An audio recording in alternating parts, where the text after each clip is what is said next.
Muy bien. Buenos días, compañeros.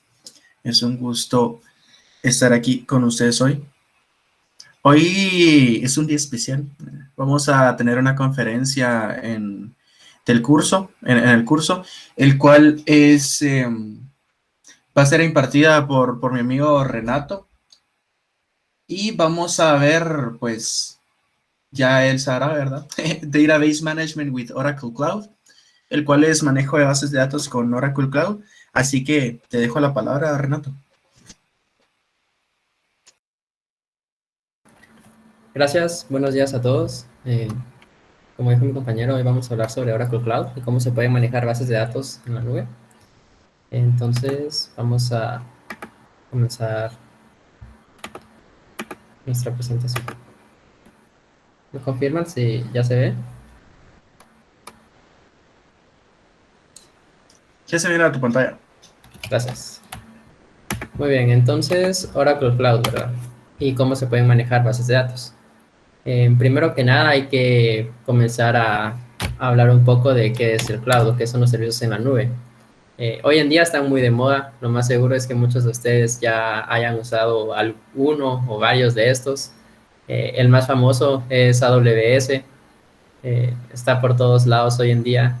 Generalmente es como la vieja confiable de los desarrolladores por su facilidad de uso, también por sus modelos de cobro son muy buenos.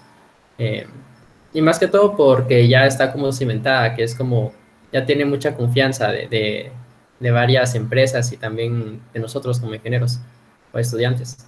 Pero AWS no es el único servicio en la nube. ¿Y qué hace un servicio en la nube? Lo que hace es que nos provee varios servicios que nosotros generalmente tendríamos que correr dentro de una máquina local física, pero lo corren ellos en su propia infraestructura y nosotros ya solo usamos esos servicios.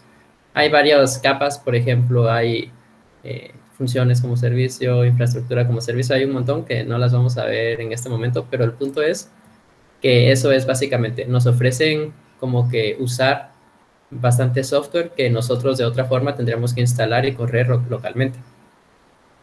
Como les hablaba de AWS, que es como el más famoso, existen otros varios proveedores de la nube, como lo son Oracle Cloud, que es el que vamos a hablar hoy. También está Google Cloud, Heroku, DigitalOcean, varios más. No sé si alguno de ustedes ha tenido experiencia con algún proveedor en la nube. Podrían habilitar su micrófono o escribirme ahí en el chat.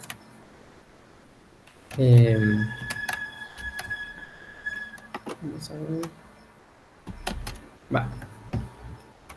Pero bueno. Voy a dar un dato. Perdón. Ajá. Bueno, en esas preguntas respondan sí o no. O sea, si lo han usado o no. Gracias. Va, de acuerdo. Entonces eso, ¿va? Hay muchos servicios en la nube y uno de ellos es Oracle Cloud, que es uno de los menos conocidos, de hecho. Como les decía, el más conocido es AWS, de ahí le seguiría Google Cloud, diría yo.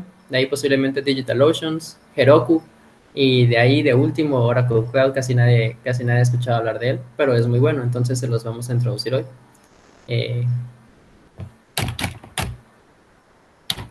A ver, primero deberíamos empezar por los modelos de cobro, ya que ninguna plataforma de servicios en la nube es gratuita. Sí, o sea, sí son gratuitas, pero a la vez no, digamos, para registrarte a cualquier plataforma en la nube, sea AWS, Oracle, Google Cloud o la que sea, siempre les van a pedir una tarjeta de crédito para crear su cuenta, pero no necesitan pagar nada al principio. O sea, ustedes solo la necesitan para crear su cuenta y que los servidores, digamos en este caso de Oracle, puedan verificar que la tarjeta de crédito que ustedes están ingresando sea válida y tenga fondos por si acaso llegaran a realizar alguna compra, pero no les cargan nada cuando ustedes crean su cuenta. O bueno, a veces les hacen un pequeño cobro de $1 o $2 solo para verificar que sí esté activa la cuenta. Generalmente se lo devuelven después de un mes o algo por el estilo. Eh, pero igual siempre los modelos de cobro están muy, muy cercanos a todos los servicios en la nube, porque, como les decía, ninguno es gratuito. Incluyen varias capas gratuitas, pero por lo general siempre se paga. Entonces, los modelos de cobro varían de acuerdo a qué proveedor estén utilizando. Estos son los modelos de cobro de Oracle. ¿Cómo les cobran? Va a depender de qué servicio estén utilizando. Generalmente Oracle utiliza una medida especial que se llama OCPU, que lo vamos a ver tal vez más tarde. Pero aparte de lo que ustedes deben pagar, también incluye una capa gratuita. La mayoría de servicios en la nube se incluye una capa gratuita. Entonces, ¿cómo funciona? Primero que nada, ustedes cuando creen su cuenta les van a dar $300 en créditos que ustedes pueden utilizar en cualquier servicio de Oracle Cloud. Hay para cualquier cosa, hay por ejemplo, hay para contenedores, hay para Analytics, hay para inteligencia artificial, hay algunas cosas para Kubernetes, etcétera, etcétera. Hay un montón de servicios. Además de eso, también existe otro tier que se llama Always Free Tier. Lo que pasa es que si ustedes quieren utilizar varios de los servicios muy complejos, por ejemplo, los de Kubernetes o otro que tampoco lo incluye por default, Oracle Functions, etcétera, que sí existen en Oracle, pero ustedes los pueden utilizar media vez, estén dentro de su primer mes, dentro de sus primeros días, dentro de sus primeros 30 días después de crear su cuenta, y con un máximo de $300. Ahora, servicios que son más comunes y más utilizados, digamos que son los más importantes, están en otro tier diferente que se llama Always Free Tier. Y este lo que tiene es que siempre van a ser gratis, no importa la antigüedad de su cuenta. Contrario a algo como AWS, donde el modelo de cobro de ellos es por año. A ustedes les dan un año gratis y después de ese año sí ya deben empezar a pagar. Entonces, ¿qué servicios están en Always Free Tier? Los más importantes, por ejemplo, el Autonomous Database, que es el que vamos a ver hoy, es el de bases de datos. Aparte de eso, también incluyen Oracle Compute, que es para instancias de máquinas virtuales en la nube, que lo único que son como máquinas que ustedes pueden, como las máquinas Linux que utilizan ustedes día a día, solo que esas están en la nube, entonces tienen una IP pública y pueden hacer una conexión por SSH y pueden hacer lo que quieran ahí. Además de esos dos, también incluye Oracle Storage y Load Balancers. No son muchos, pero son los más importantes y generalmente son los más comunes y los que más se utilizan en la práctica. De acuerdo. Aquí hay otra comparación directa con AWS por si ustedes empiezan a ver AWS más adelante o qué sé yo. O sea, muchos de ustedes ya lo han usado. ¿Por qué es la comparación directa con AWS? Porque como les decía, AWS es como la vieja confiable, es como el default. Uno viene y dice, voy a hacer no sé qué cosa en la nube, y uno piensa, de plano AWS. Porque sí es muy bueno, sí los modelos de cobro, como les decía, no están mal. Pero la verdad es que después de utilizar ambos, por ejemplo, ahorita llevo yo con Oracle Cloud un poco más de un mes y AWS como un año, no, como 2 años. La verdad es que Oracle Cloud me ha gustado más que AWS. Ahora Oracle Cloud es como que mi default, si tengo la oportunidad de elegir. ¿Y por qué? Más que todo, Oracle Cloud te provee 2 bases de datos con un máximo de 20 GB de almacenamiento cada una. Mientras que Oracle Cloud mientras que AWS te ofrece una base de datos también con 20 GB máximo, pero el modelo de cobro varía bastante, o sea, entre la base de datos de Oracle y la de AWS, que se llama RDS, el modelo de cobro varía bastante. Y de hecho, RDS, si quieren, vamos a verlo acá. Ya estoy logueado en mi cuenta. Esto es AWS. No lo vamos a ver hoy porque la plática es sobre Oracle, pero RDS es un sistema, es como el análogo. Es como el análogo entre una base de datos de Oracle, que son estas Autonomous Database, y la base de datos de AWS, que le llaman ellos RDS. RDS, el modelo de cobro, como funciona de ellos, es por hora. O sea, si ustedes tienen encendida su base de datos 1 hora, pues le cobran eso. Si lo tienen 2 horas, pues cobran eso y así se va. Y por cada mes tienen un máximo de 750 horas que puede estar encendida su base de datos. Pero además de eso, la verdad es que no es la primera vez que me pasa. Si se dan cuenta, se supone que es gratis, porque todavía estoy en mi primer año y aún así ya tengo cobros de $0.02, que saber de dónde salieron. Y como pueden ver acá, dice que es de RDS. Y si verificamos los detalles, vemos RDS, aquí está. Ya me salen $0.02 de Gigabyte Month Backup Storage.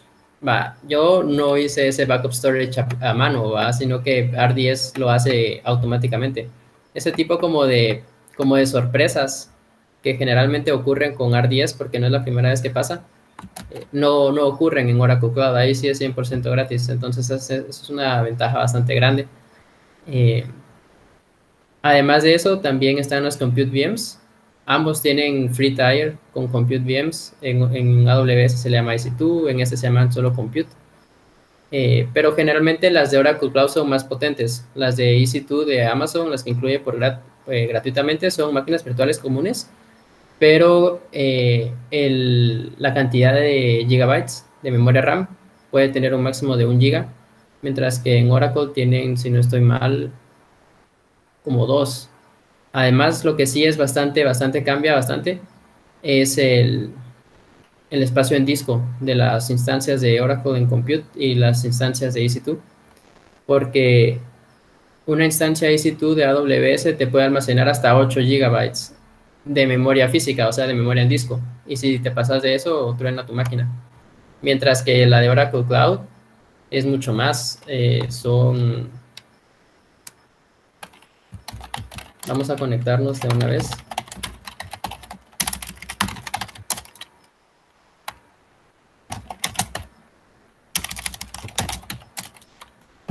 Si se dan cuenta, tengo yo 31 gigabytes disponibles y ya tengo usado 7. O sea que el máximo que puedo yo almacenar en mi máquina virtual de Oracle es de 40 gigas, mientras que en AWS es solo de 8. Entonces solo esa ventaja ya es bastante.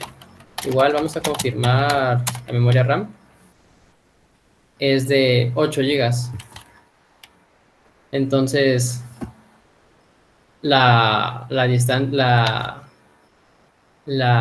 diferencia es abismal entre las especificaciones por default de ambas. ¿Y por qué estamos viendo estas instancias de compute aparte de la base de datos? Y lo que nos interesa es la base de datos. Porque ahorita vamos a hablar un poco más de eso más adelante. Muy bien, entonces sigamos con nuestras bases de datos. Ya les especifiqué las ventajas de los modelos de cobro, también las especificaciones por default de las instancias gratuitas en ambos tiers son bastante diferentes. Ahora vamos a hablar un poco más del Autonomous Database, que es como la forma formal, es la manera formal de Oracle a referirse a sus bases de datos. Así como AWS les llama RDS, Oracle les llama Autonomous Database. ¿Y qué es esa? Pues no es nada más que una base de datos en la nube. Ustedes la despliegan desde su navegador. Le dan ahí clic en desplegar base de datos. Lo vamos a hacer un poco más adelante. Y ya esperan y ya está. Les dan a ustedes sus credenciales. Les dan una cosa que se llama wallet, que lo vamos a ver más adelante. Y ya se pueden conectar y ya la pueden usar como si fuera una base de datos local. Hay algunas como caches, o sea, hay algunas como, digámosle, propiedades que ustedes deben saber en cuanto a estas Autonomous Database. Primero que nada, la versión de Oracle que soportan no la pueden escoger. Por el momento es 19.5. Ahorita en el momento, si mal no me acuerdo, el año pasado Oracle releaseó la versión 21C. Entonces ustedes no pueden usar la 21C, sino que solo les habilita la 19.5C.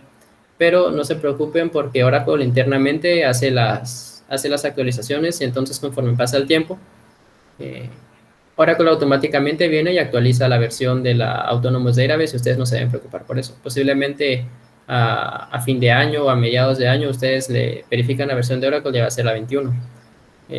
Esto se hace bastante notar porque ustedes no pueden seleccionar versiones viejas de Oracle, pero Autonomous Database ya, o sea, Oracle Cloud ya tiene bastante tiempo de existir.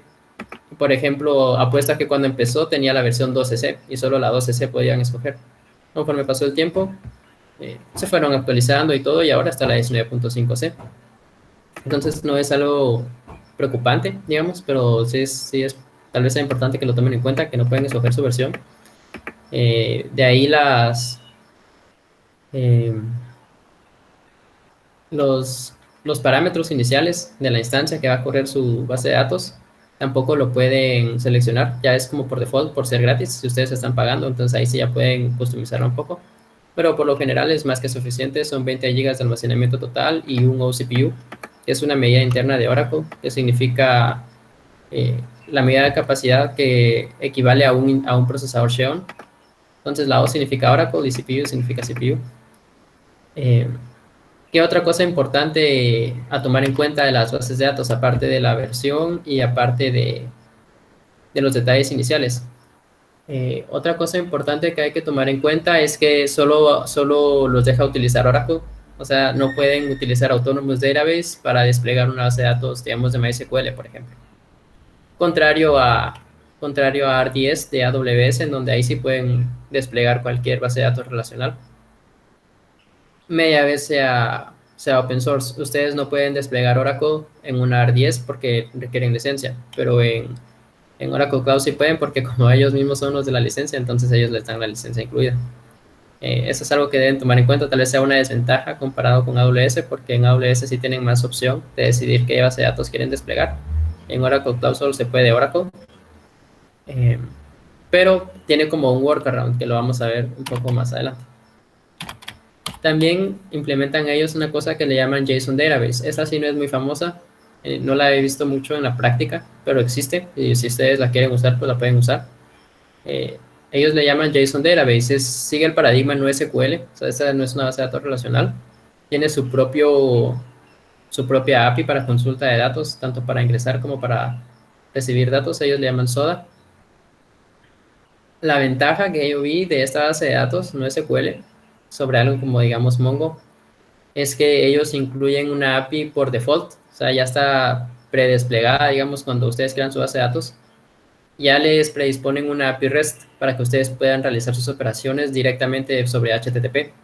Entonces, la ventaja de eso podría ser que no necesitan realmente desplegar un backend, si pueden hacerlo directamente desde HTTP. No es muy usado en la práctica, igual, posiblemente por motivos de seguridad no sería muy práctico, pero se puede hacer. Y los detalles de almacenamiento máximo son los mismos a la Autonomous Database, un nuevo CPU y 20 GB de almacenamiento. Esa no la vamos a ver mucho, pero existe ahí por si la quieren revisar. Y de ahí, lo siguiente que sí vamos a ver otra vez son las Cloud VMs, que como les digo, son máquinas virtuales en la nube. Ustedes pueden ingresar por SSH y pueden hacer lo que quieran ahí. Tienen dos bloques de volume storage con un total de 100 GB. Aquí me salieron 40, pero creo que es porque no he montado las otras. Entonces, pues es posible que tengan hasta más. Y 10 GB de object storage, que viene siendo como un análogo a... Bueno, eso no lo vamos a ver porque no lo incluye acá. Nos estaríamos todo el día hablando de todos los servicios de cloud. Pero los que sí nos interesan son Compute, que son estas Cloud VMs, y las Autonomous Database. De acuerdo. Ahora vamos a hablar otra vez un poco sobre esta característica esencial, que por eso le puse una diapositiva solo a esto. No existe un uptime limit. ¿Y qué es uptime? Primero...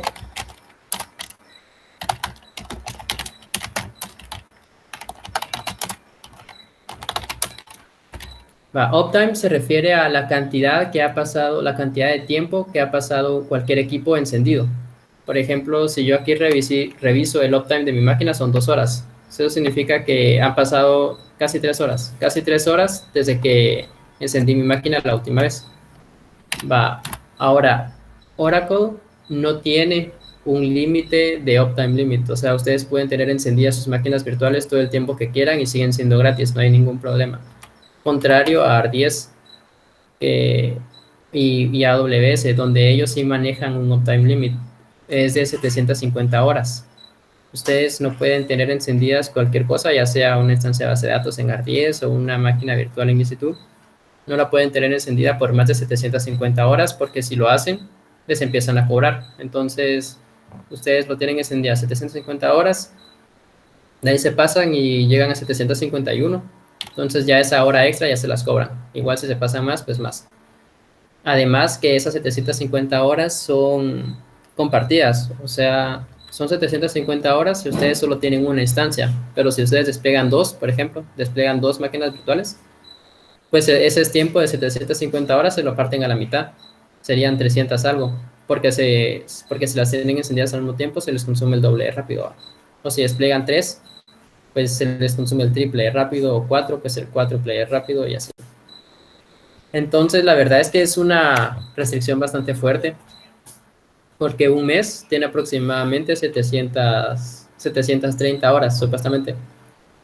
Pero no por eso ustedes pueden dejar encendidas sus máquinas virtuales todo el mes, pensando que cubre las 750 horas exactas, porque cubre un poco menos. Entonces, si ustedes hacen eso, generalmente les van a salir cobros a fin de mes de 1, 2, 3 dólares por descuido, ¿va? Y generalmente nunca hagan eso con AR10, siempre tengan mucho cuidado si es que lo van a utilizar, porque a mí ya me ha pasado que me han salido cobros de unos 3, 4, hasta 10 dólares por haber dejado una AR10 mucho tiempo encendida, y de hecho AR10 es bastante cara, entonces tengan cuidado ahí.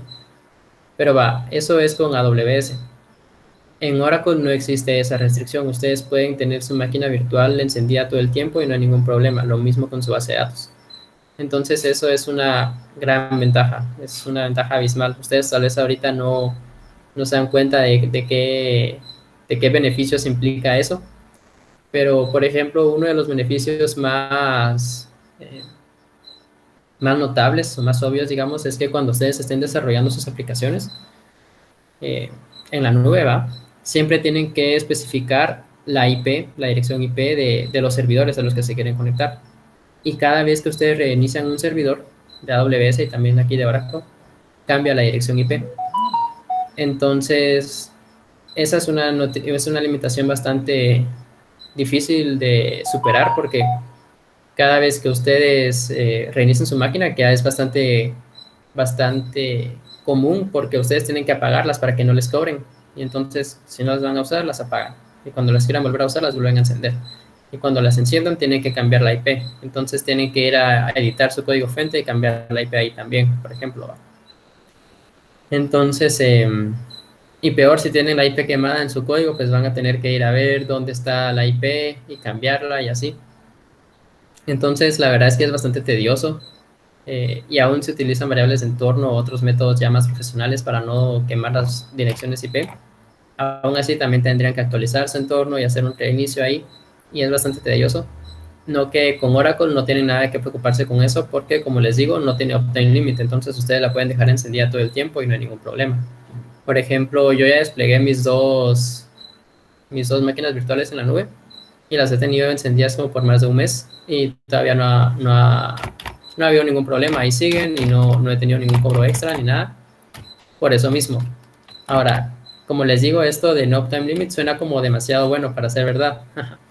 Entonces, por si no me creen, esta es como un screenshot, porque después de haber utilizado AWS por tanto tiempo, les dije que era como de 2 años que lo llevaba usando, solo que me quitaran la limitación del no uptime limit ya era una ventaja abismal contra AWS, ¿va? Entonces quería como confirmar con Oracle que sea cierto, entonces contacté Customer Support, mandé un ticket y todo solo para que me confirmaran, y aquí están las respuestas que me enviaron. Entonces, sí es cierto que no hay límite en cuanto a uptime de los recursos de Oracle. El límite realmente está en que, por ejemplo, la base de datos solo puede ser de Oracle. Entonces no pueden usar, digamos, MariaDB o algo para Autonomous Database. Y en cuanto a las instancias de compute, la verdad es que casi no hay ninguna restricción, solo pueden ser 2. Ustedes no pueden desplegar más de 2. Por ejemplo, ustedes quieren desplegar 3 máquinas virtuales en la nube, pues ahí sí ya no se va a poder. Pero media vez no se pasen de 2, que es más que suficiente, casi nunca van a usar más de 2. Bueno, casi nunca van a usar más de 2 en la carrera, ¿va? En la vida real es posible que quieran hacer algo especial. No vamos a dar muchos ejemplos porque tal vez no los entenderían ahorita, pero en la práctica tal vez sí es mucho más probable que use más de 2. Pero ya para ese entonces, pues ya se están costeando con alguna empresa o qué sé yo, que ustedes sí podrían pagar la versión pagada, entonces no habría problema tampoco.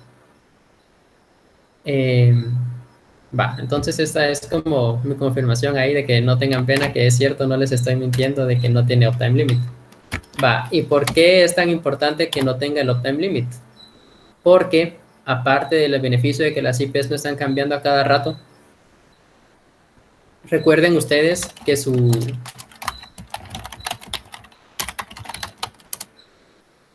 que sus instancias de compute son suyas, pues, o sea, ustedes pueden hacer ahí lo que quieran. Entonces, lo que pueden hacer, como les decía, que las Autonomous Database solo funcionan para Oracle, o sea, solo pueden desplegar bases de datos de Oracle como Autonomous Database, y eso sí no puede cambiarse. Lo que sí pueden hacer es que ustedes instalen físicamente otras bases de datos en sus instancias de compute. Por ejemplo, yo acá instalé Postgres. Entonces,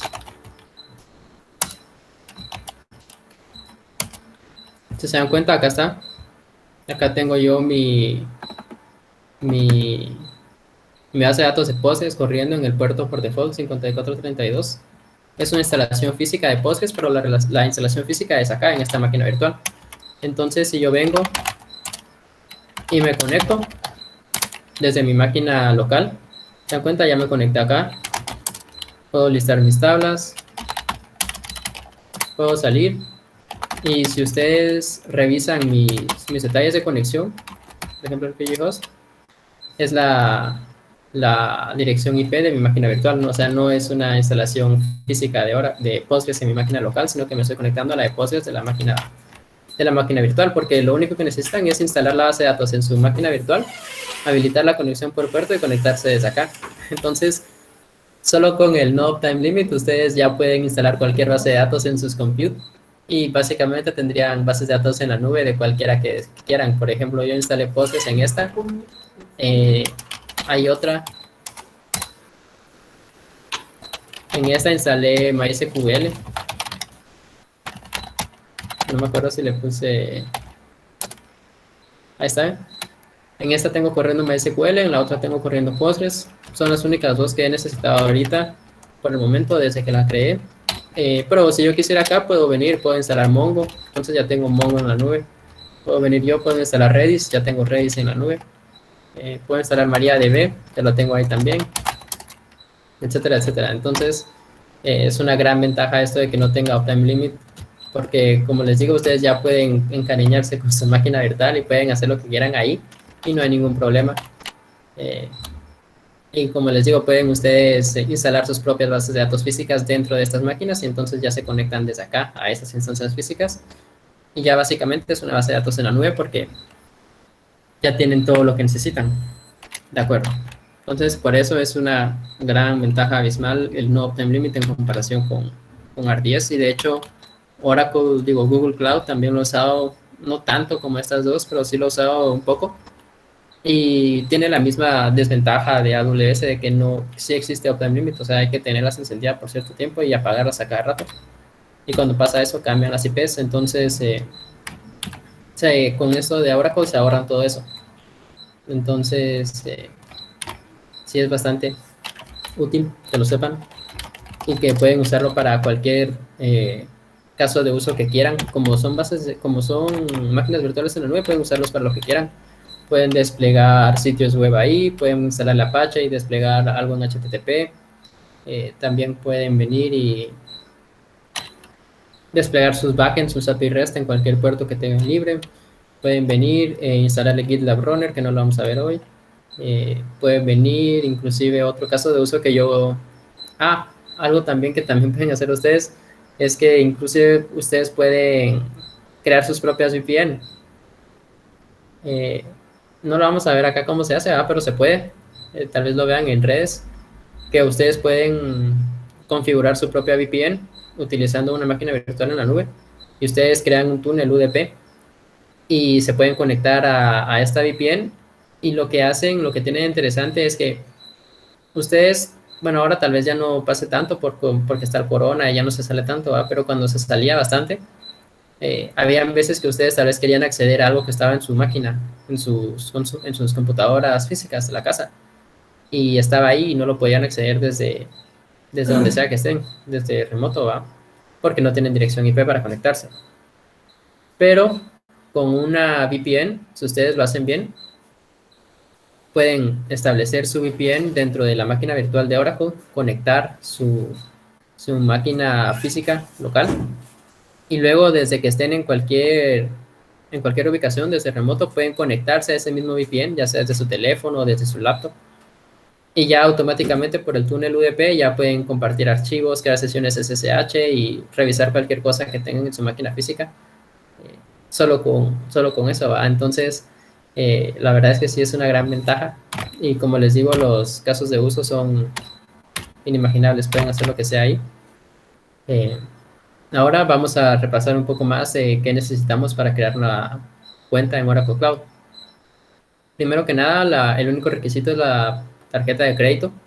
Sí es obligatoria, no pueden crear una cuenta sin tarjeta. La tarjeta de crédito debe ser Visa o Mastercard. No es necesario que tengan muchos fondos porque, como les digo, es gratis, pero sí necesitan $1 o $2 en la cuenta y necesitan que esté activa. Si la tarjeta de crédito es una tarjeta de crédito vieja que posiblemente no tenga fondos o posiblemente esté inactiva, entonces obviamente no va a funcionar y no les va a dejar crear la cuenta. Entonces revisen que sí sea una tarjeta de crédito válida. Pero además de eso no necesitan nada más y recuerden que sí es gratis, o sea, esos primeros $1 o $2 son solo para verificar que la cuenta sí existe y sea válida, pero una vez hecho el cobro pues ya no se vuelve a hacer nunca y ya están listos para hacer lo que quieran ahí. Ahora vamos a ver un poco del despliegue. Hasta ahora les he hablado de bastante de las ventajas, varios casos de uso que le pueden dar.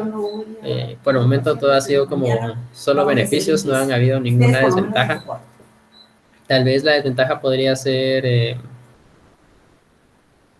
bueno, pues no se me ocurre, tal vez que los autónomos árabes solo permiten Oracle y ustedes tal vez quieran usar otra, pero aún si eso es lo que pasa, digamos, ustedes quieren usar MySQL, pueden desplegar una instancia de Oracle Compute, instalar MySQL ahí y se acabó.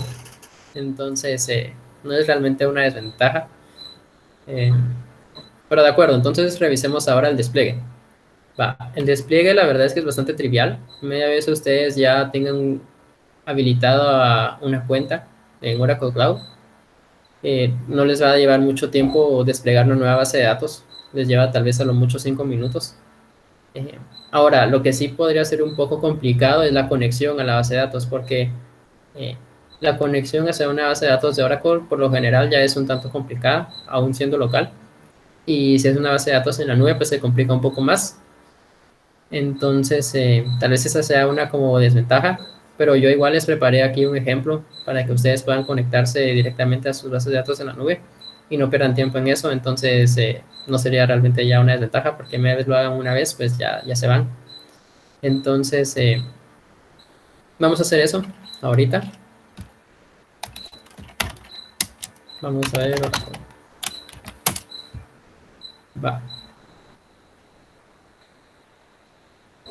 Una vez se encuentren registrados y todo, se van a su sign-in de Oracle.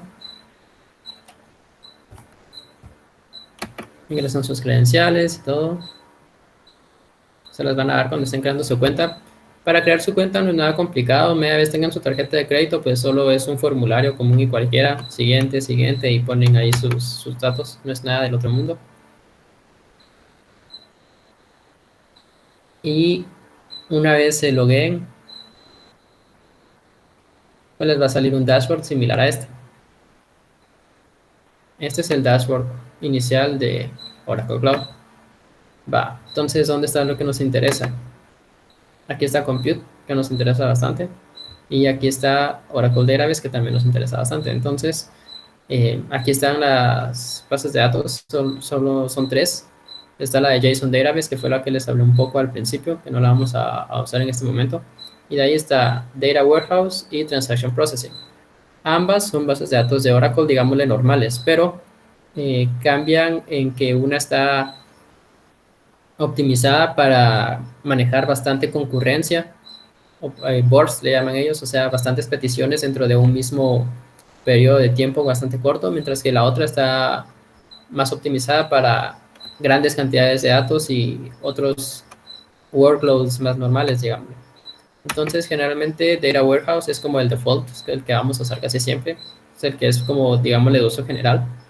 La otra es la de JSON, que les dije que no vamos a ver, y la otra es para múltiple concurrencia. Entonces, acá ustedes pueden ver que yo ya tengo una base de datos creada. Le puse Oracle DB. ¿Cómo pueden generar ustedes la suya? Porque cuando empiecen no van a tener nada acá. Entonces vienen y crean autónomos database. Dejan el default que es su compartimento root. Si ustedes fueran más avanzados, pues acá podrían venir y crear diferentes compartimentos. Compartimentos es la forma en que Oracle maneja sus credenciales a bajo nivel, pero no vamos a adentrarnos en eso por hoy.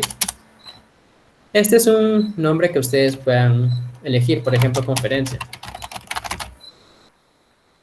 Y esta es la base de datos. No le pongan ningún nombre raro, no le pongan ningún símbolo, por ejemplo, guiones, guión bajo, porque pueden tener problemas. Solo pónganle letras y números, por ejemplo, conferencia 1 pongan. Va. De ahí nuevamente pueden escoger JSON, es la que es NoSQL, Transaction Processing está optimizada para otros tipos de workloads y Data Warehouse es como la normal, la de uso general. De ahí Shared o Dedicated. Dedicated Infrastructure es pagada, entonces no usan esa, sino que usan la default. De ahí configurar la base de datos. Si se dan cuenta, si ustedes habilitan en la parte que solo le dé opciones gratis, ¿va?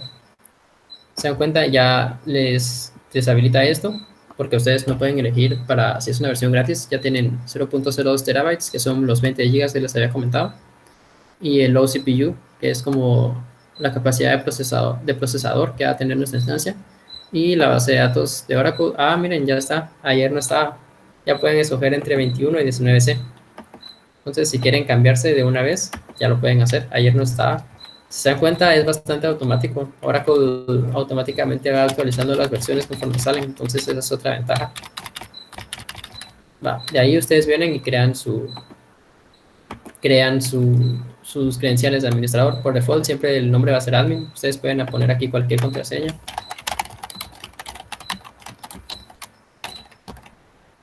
Luego aquí la confirman.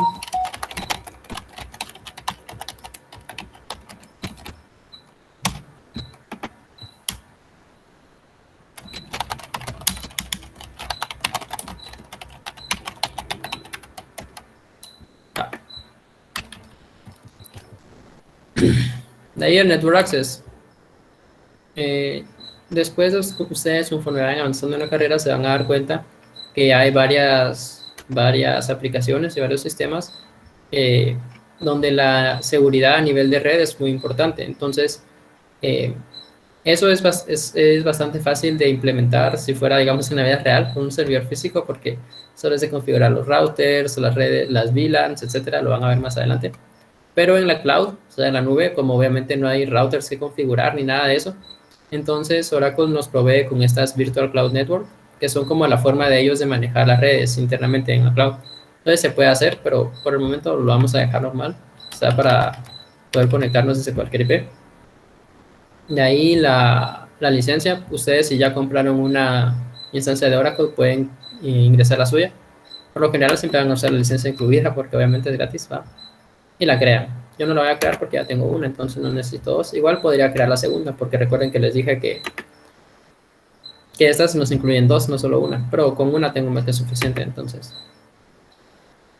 De acuerdo, entonces vienen ustedes y la crean.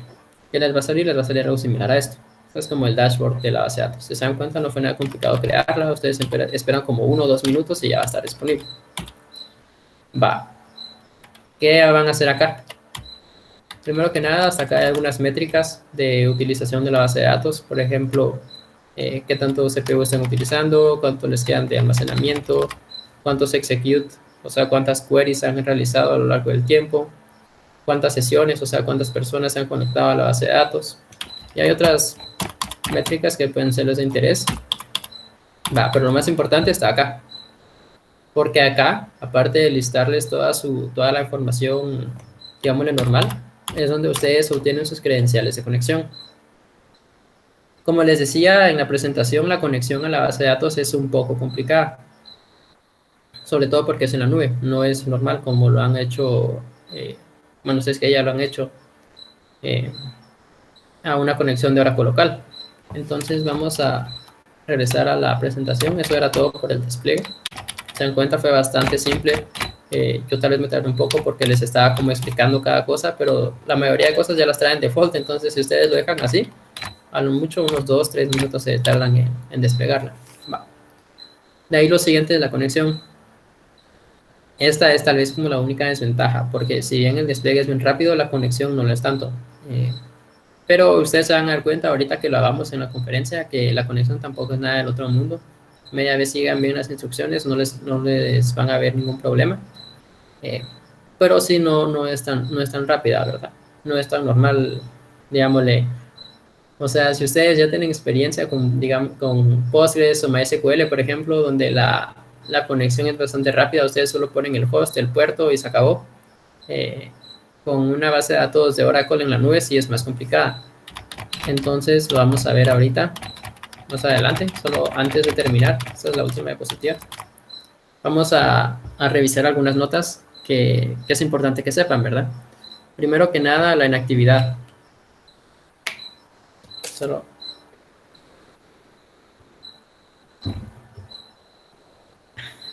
Va. Primero que nada, la inactividad. ¿Y qué se refiere con inactividad? Si ustedes crean su base de datos, se conectan, hacen lo que quieran ahí, salen y ya no se vuelven a conectar nunca, el resto del día no importa.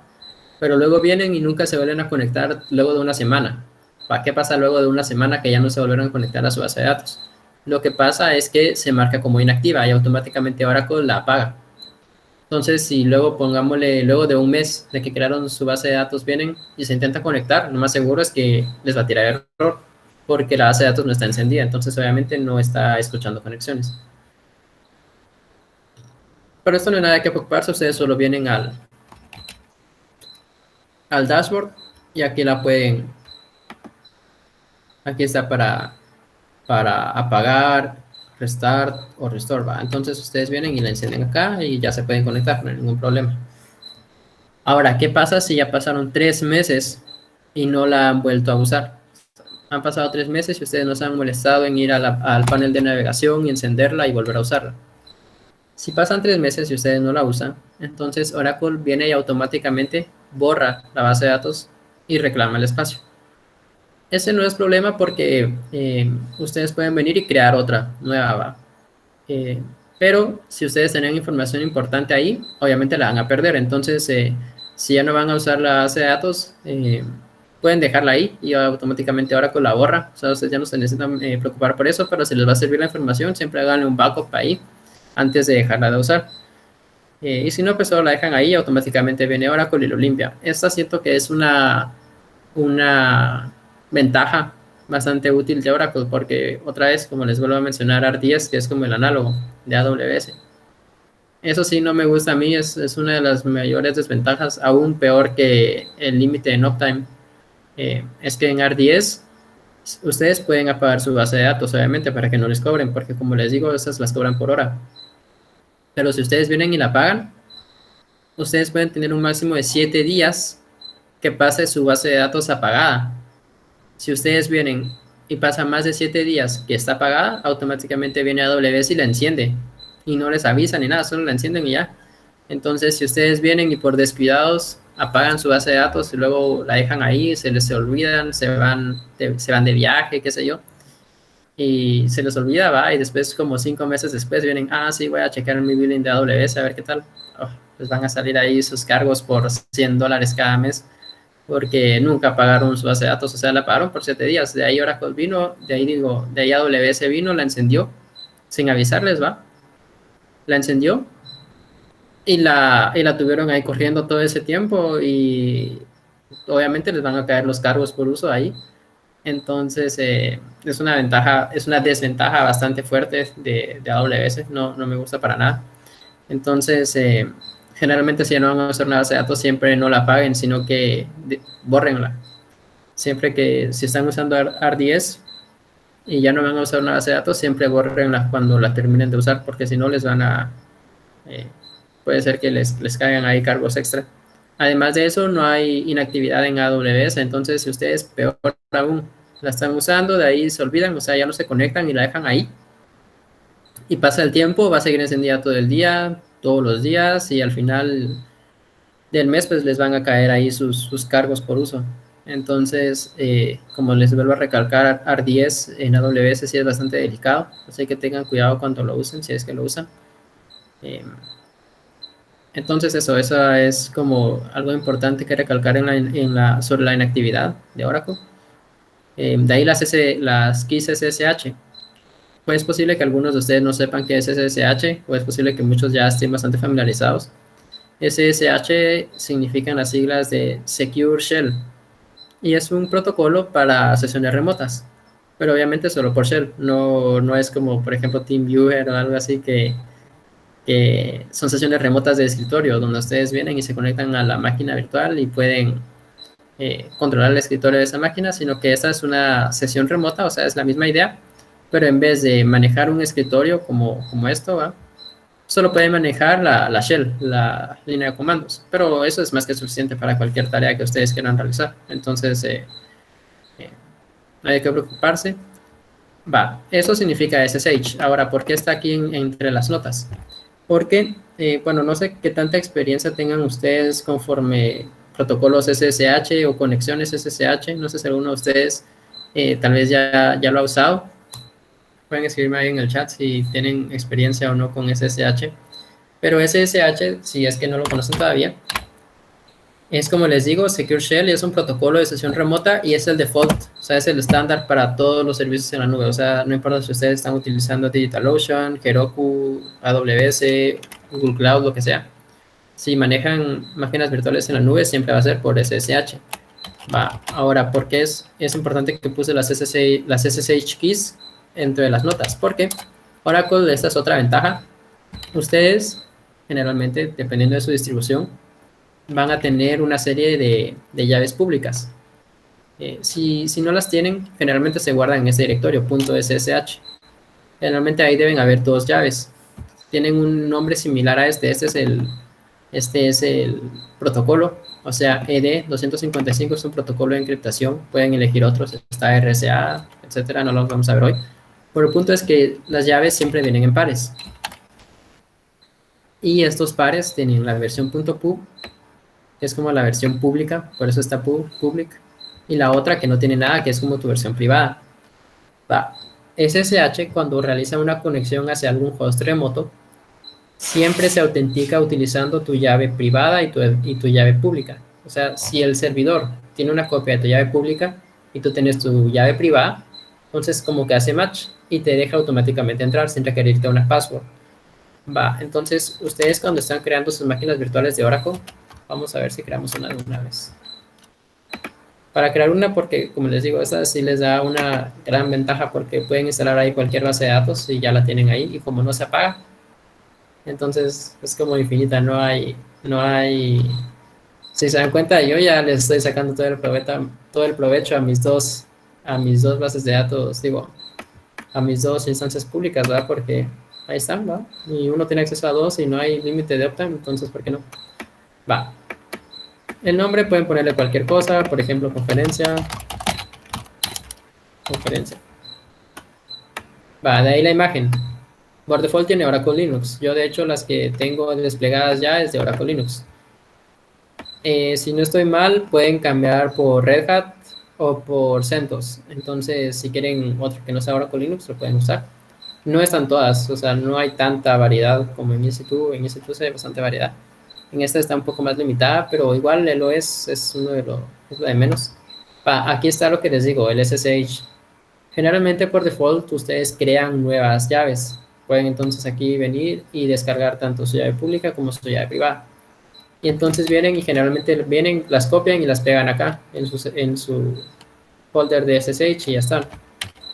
Pero no es necesario que ustedes llenen todo su directorio de SSH keys con un montón de llaves, como pasa en AWS, donde ahí sí es necesario descargar un archivo que se llama .pem, que es un tipo especial de llave, no es una llave, sino que es más un archivo de entidad. Lo van a ver más adelante.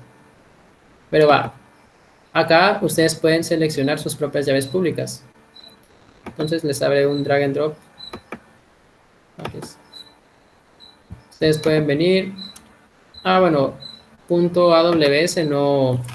es un archivo, esto no sé si lo sabían ustedes, pero todos los archivos, o sea, todos los directorios y archivos dentro de cualquier sistema operativo Linux que empiecen con punto son ocultos, entonces no se pueden listar automáticamente. Pero entonces no van a poder acceder a sus llaves, ¿va? Pero entonces vienen y las copian. Digamos que la copié ahí a home. Entonces ya ven acá. Aquí está, ¿ven? Entonces vienen y suben su llave pública. ¿Qué es lo que va a hacer eso? Como el servidor ya tiene una versión, como el servidor ya tiene su llave pública, entonces automáticamente cuando ustedes hagan una conexión SSH hacia su nueva máquina virtual ya no van a necesitar descargar nada porque ustedes ya tienen ambas versiones, la pública y la privada. Entonces vienen el servidor y automáticamente los deja entrar. Entonces ya no es necesario descargar credenciales o qué sé yo, solo suben lo que ya tienen y ya se acabó.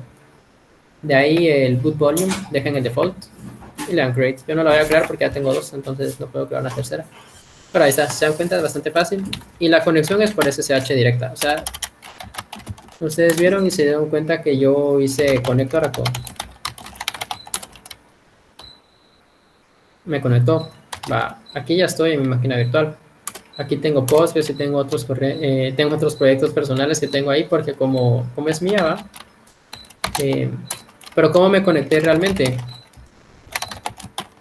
No es conectar a Oracle, ¿va?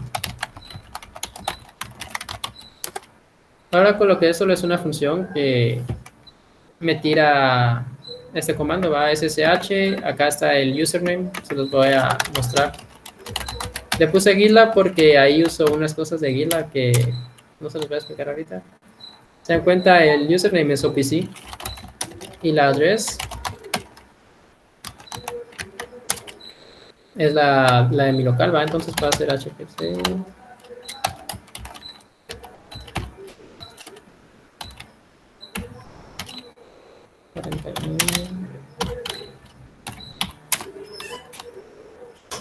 Se dan cuenta, no me pidió contraseña, no me pidió nada. ¿Por qué? Porque mi SSH key ya la subí cuando la creé y ya tengo aquí mis credenciales, ¿va? Entonces se dan cuenta, me conectó lo mismo y ahí estaba.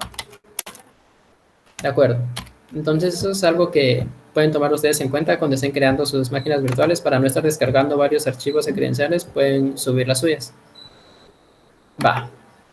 Ahora, solo eso es todo lo que necesitan saber por el momento sobre instancias en la nube. Ustedes solo la crean ahí, hacen una conexión SSH. ¿Cómo van a saber la dirección pública IP? Se dan cuenta, antes salía, pero lo pueden ver acá. Ya saben, 4970 es la misma. Entonces solo, y acá es el username. Acá les dice a ustedes que el username es el que tienen que usar para hacer login y ya, solo lo loguean y se acabó. Bien sencillo, bien fácil. Esta sí no tiene ninguna desventaja, digámosle, es bien rápido. Y ahí está, y ya la pueden usar. Va, ahora vamos a regresar con la base de datos, porque como les digo, la conexión a una base de datos no es por SSH, sino que es un poco más complicada. Entonces vamos a regresar. Eso nos va a acabar también el tiempo, entonces vamos a realizar ese ejemplo rapidito y dejamos ahí por hoy. A ver, la conexión va. Bueno, entonces vienen ustedes y crean su base de datos y les dice que ya está available. Va, ¿cómo se van a conectar? Primero tienen que irse donde dice DB Connection. Va, les dice esto del wallet. Wallet le llama toda la documentación de Oracle a un archivo .zip que a ustedes les sirve bastante porque adentro tienen un montón de archivos que los autentican a ustedes como usuarios hacia la base de datos. Entonces, esto de Rotate Wallet se utiliza si ustedes, por ejemplo, sienten que su wallet actual ya está comprometida. Tal vez tal vez está en una USB y dejaron la USB olvidada en algún lado, o tal vez pues no se me ocurre cómo la podrían comprometer, pero si de alguna forma u otra ustedes sienten que ya no la tienen ustedes o que la tiene alguien más, qué sé yo, le pueden dar Rotate Wallet y va a crear una nueva wallet y va a deshabilitar la vieja. Pero entonces por el momento nos sirve la que ya está. Aquí hay dos opciones, Regional e Instance. Dejen la default que es Instance. Va. Ustedes vienen y dan Download Wallet. Les van a pedir su password. Yo ya la tengo, entonces no necesito volverla a descargar, pero se puede hacer. Va. Cuando ustedes la descarguen,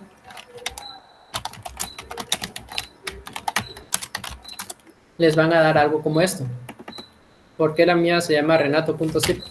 Porque es el nombre de mi base de datos. Aquí le puse, es el nombre de mi base de datos.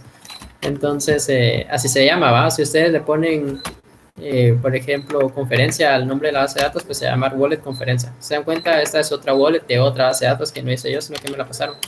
Entonces, pero siempre incluyen las wallets, ¿va? Es un archivo .zip. Va, ya que lo tengan, ustedes lo descomprimen porque es un archivo .zip. Vamos a revisar ahorita rápidamente qué tiene adentro. Se dan cuenta, no es, solo son 8 files, pero todas son importantes, no pueden hacer nada sin ninguna de ellas. Entonces tiene sqlnet.hora, tiene names.hora, son como las más necesarias. De ahí las demás son librerías que no vamos a tocar. Pero bueno, entonces vienen ustedes y la descomprimen. ¿Qué va a tener acá? Vienen, si se dan cuenta, ya está todo esto acá. Va, ¿qué partes de acá nos interesa? Nos interesan dos archivos, sqlnet.hora y tienes names.hora. Lo primero que van a hacer para conectarse es, van a venir y van a editar con cualquier editor de texto, pueden usar VS Code, Notepad, lo que sea.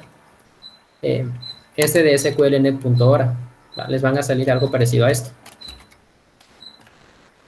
Va, acá todo esto ya está escrito por default. Ahora si se dan cuenta en directory van a ver unas comillas y adentro por default no va a estar esto, sino que va a estar algo como esto.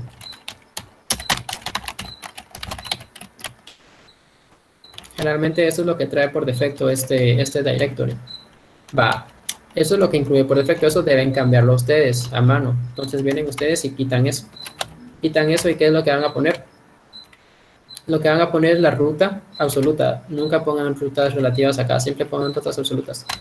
Entonces lo que van a poner en directory es la ruta absoluta hacia el directorio donde se encuentra ustedes lo que descomprimieron de su wallet. En este caso es home, Renato, Oracle, credentials. Entonces se dan cuenta, es lo mismo que está acá, porque es la ruta del directorio donde se encuentra esto, va. Entonces eso es lo primero que deben hacer, deben editar este archivo, sqlnet.hora, y cambiar la ruta en este directory. Va, eso es todo lo que necesitan hacer. De ahí, ¿qué más necesitan hacer? Ustedes vienen y revisan este tnsnames.hora. Este es otro archivo que también ya está incluido en su wallet. ¿Y qué es lo que tiene?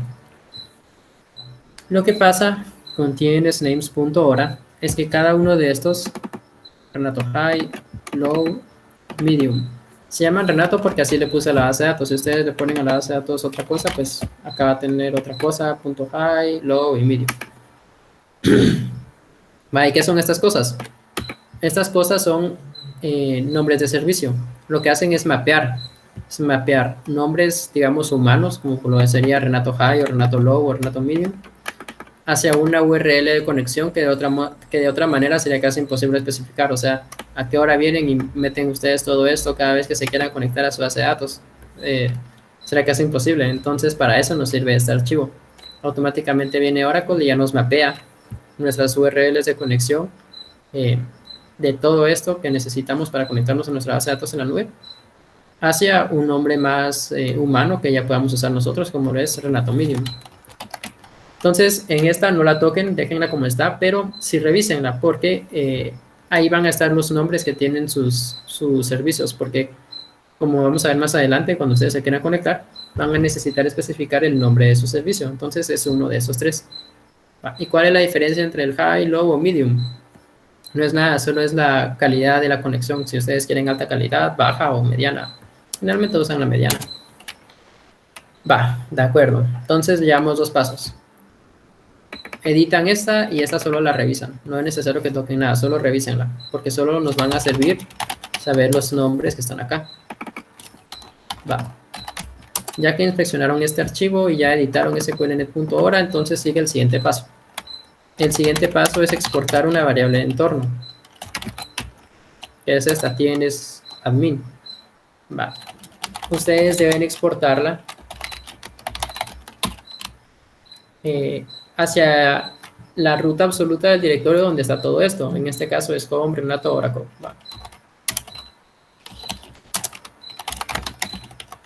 Esta ya la tenía, entonces ahí está. Es importante, no se vayan a saltar este paso, porque varias de las, es más decir, todas las librerías de conexión de Oracle siempre utilizan esta variable de entorno. Muy bien, entonces, lo llevamos 3 pasos hasta el momento. Solo eso es lo que necesitan. De ahí ustedes ya pueden venir y utilizar alguna herramienta que ustedes quieran, por ejemplo, SQL Plus. Apuesto que muchos de ustedes ya la conocen. Es la herramienta de SQL que incluye Oracle por default cuando lo instalan en una instalación física. También está LQLCL, es muy buena, esa es la que uso yo. Es parecido a SQL Plus, pero SQL Plus la verdad es que sí es bastante mala. Entonces, la verdad es que SQL Plus es muy mala, entonces SQLCL es la que uso yo.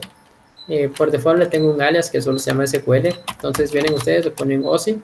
¿Qué significa OSI? Significa Oracle Cloud Infrastructure. O sea, solo se están refiriendo que va a ser una conexión en la nube. Le ponen ahí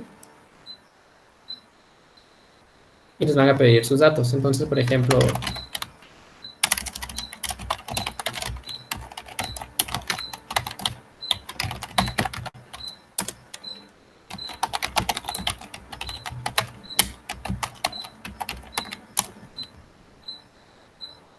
a ver si no me equivoqué en la contraseña. Va.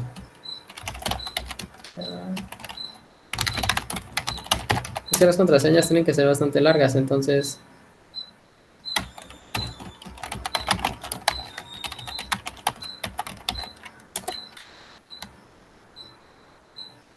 Va, ahí está, ya me conectó. En cuenta de ella, estoy conectada a mi base de datos en la nube. Y ahí ya puedo hacer lo que quiera, puedo revisar qué tablas existen.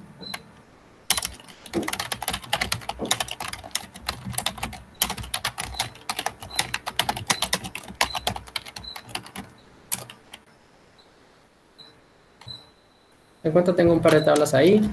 Puedo hacer un select, por ejemplo.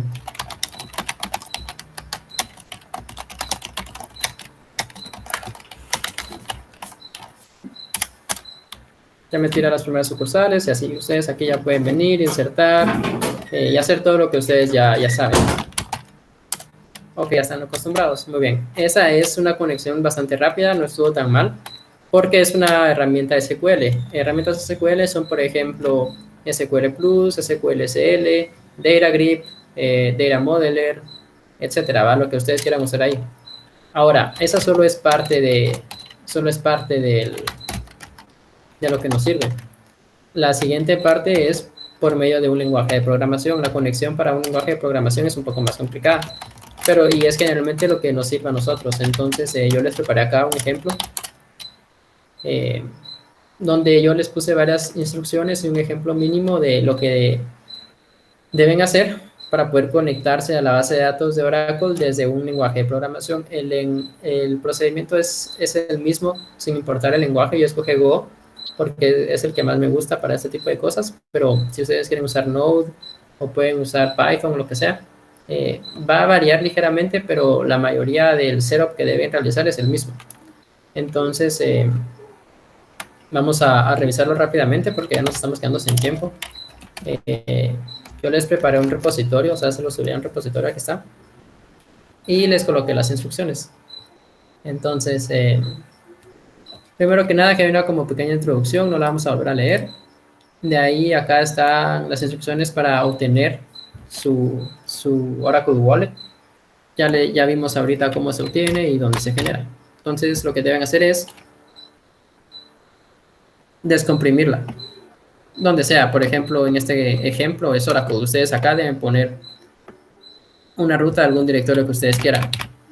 Va. De ahí están las descargas de las librerías de Oracle. Yo esto ya lo tengo hecho, o sea, yo ya tengo instalada Oracle física. Porque lo que pasa es que ustedes no pueden hacer su conexión hacia una base de datos de Oracle sin instalar librerías externas primero, que son específicas de Oracle. Entonces, no es necesario que ustedes hagan este paso, descargar las librerías de conexión de Oracle, si ustedes ya cuentan con una instalación de Oracle física, porque todas esas librerías ya las incluye por defecto la instalación física. Pero si ustedes nunca han instalado Oracle físico en su compu, entonces para conectarse hacia un Oracle Cloud, necesitan las librerías de conexión que ya están incluidas en la instalación física. Entonces se llaman así, Instant Client.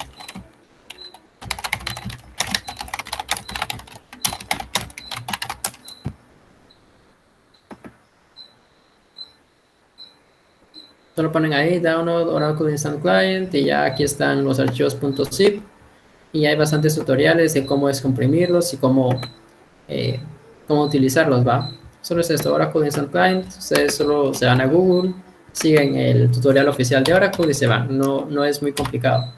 Pero sí que no se les olvide hacerlo, ¿va? Porque sin eso no les va a jalar. De ahí editamos el archivo sqlnet.ora, que es lo que hicimos hace un rato. Va, el siguiente paso, este es muy importante. Ya que tengan descargada su Oracle Instant Client y siguieron el tutorial como estaba ahí, el siguiente paso es configurar el entorno. ¿Por qué? Porque hay varias variables de entorno que utilizan las librerías de Oracle que deben tener ustedes configuradas. Entonces, si no tienen eso, no les va a jalar. Yo por eso les preparé este archivo de environment.sh, donde yo ya les preparé con comentarios y todo, qué variables son las que deben exportar y qué valores son las que deben tener. Por ejemplo, Oracle Base y Oracle Home son obligatorias solo si ustedes tienen una instalación física de Oracle y entonces no necesitan Instant Client. En este caso yo tengo una instalación física de Oracle Base, o sea, de Oracle Home, y por eso sí las estoy usando. Ahora, si no tuviera ninguna instalación física de Oracle, pues utilizo solo la versión de Instant Client. Igual ClassPath también solo es obligatoria si necesitan, si utilizan, perdón, una instalación física. Va. Ahí estas sí son importantes. Database DSN. Esta es la string de conexión hacia la base de datos. Este es el username. Se dan cuenta, es prueba, como lo hice cuando me estaba conectando por SQLCL. Esta es mi password. No importa que ustedes la vean ahorita porque lo voy a cambiar más adelante. Además que no se pueden conectar porque no tienen mi wallet. Entonces, de todos modos, no se pueden conectar. Pero ahí va su password. Y acá es el nombre de servicio. Yo les dije que en el de tnsnames.ora ahí van a estar todos los nombres de servicio. Entonces, de ahí lo pueden sacar. Va, y eso es todo. De ahí está este de tnsadmin. Es lo que les dije al principio. Siempre exporten esta variable hacia la ruta donde descomprimieron sus wallets. De ahí está este, ld library path. ¿Hacia dónde va a ir esto? Va a tener esta estructura si ustedes utilizan una instalación de Oracle física como la tengo yo. Ahora, si ustedes utilizaron Instant Client, entonces acá va a ir una ruta absoluta siempre que va a apuntar hacia el directorio en el que descomprimieron los archivos de su descarga. Porque si se dan cuenta, el Instant Client es un archivo .zip. Entonces se apuntan hacia ahí. Y de ahí el path. Siempre recuerden exportar el path para actualizarlo y que la librería, las nuevas librerías se encuentren como parte del path. Va, entonces, solo necesitan revisar ese archivo environment.sh, actualizarlo para que se acople a sus rutas de su entorno, ¿va? Y es lo que necesitan hacer. Ya cuando estén listos, lo pueden importar. Ahí ya lo importé. Bueno, entonces, ¿qué necesito hacer ahora? Ahora solo puedo compilar mi ejemplo. Lo ejecuto. Y ya ahí me tiró, por ejemplo, los primeros 5 vehículos de mi tabla de vehículos que les mostré hace un rato. Entonces, antes de terminar, vamos a revisar un poco. Primero que nada, la librería, si se dan cuenta, solo está la interfase de base de datos de SQL y de ahí este es la librería, de GoROR. Es la librería por default, digamos, la implementación en Go para MySQL, dependiendo de qué lenguaje usen, pues va a variar ahí. Aquí está toda la conexión, se dan cuenta, no es nada complicado. Solo le dan, este es un lookup environment para leer la variable de entorno hacia su string de conexión. De ahí le hacen un ping a la base de datos para ver si la base de datos existe. Si sí existe, pues entonces ya se conectan y le hacen una query. Se dan cuenta, la query de esta es bastante simple. Select everything from vehículo, fetch first 5 rows only, porque si no, creo que tengo como 1000 rows ahí. Y de ahí esta parte, pues ya es, solo imprimo vehículos, hago un for y imprimo los valores, va. Entonces se dan cuenta, es bastante simple, no hay nada de qué preocuparse. Tal vez los asusté un poco al principio que les decía que la conexión era un poco complicada por medio de un lenguaje de programación comparada a una herramienta de SQL. Pero se dan cuenta, no estuvo tan mal. De ahí, eso sería todo, la verdad. Ya con eso ustedes ya pueden conectarse a su base de datos en la nube utilizando herramientas SQL y también ya se pueden conectar a su base de datos en la nube utilizando algún lenguaje de programación que quieran. Solo vuelvo a recalcarles la importancia de editar este archivo environment.sh porque si no tienen bien configurado su entorno, pues no les va a jalar nada. Entonces tomen bastante en cuenta. Y yo creo que sería todo por hoy. No sé si alguno de ustedes tiene alguna duda. Habían preguntado arriba, ahorita te digo la pregunta. Christopher preguntó si al hacer las actualizaciones automáticas de Oracle Cloud afecta la conexión a la base de datos con el código de nuestra app, de la app. No, sigue siendo lo mismo. Las tablas siguen ahí, las tablas van a seguir ahí, los datos van a seguir ahí. Lo que les acaba de pasar es como el repositorio donde está lo que les acaba de mostrar. Y la string de conexión, todo eso sigue siendo lo mismo. Por eso no se deben preocupar. Por eso es que estas actualizaciones no son tan rápidas. Si se dan cuenta, la 21C no es tan nueva. Salió hace como un año, tal vez 2 años antes. Pero no se ha actualizado para todos así de golpe porque sí lleva tiempo para que Oracle se asegure de que no les vaya a afectar a ustedes como customers, que se truenen su app solo por la actualización, ¿va? Entonces sí lo toman bastante en cuenta y no es de qué preocuparse. Se actualiza solita, digamos, pero sí lo hacen ellos de las bambalinas y sí se toman su tiempo ahí. Pero no les afecta en nada. ¿Alguna otra duda?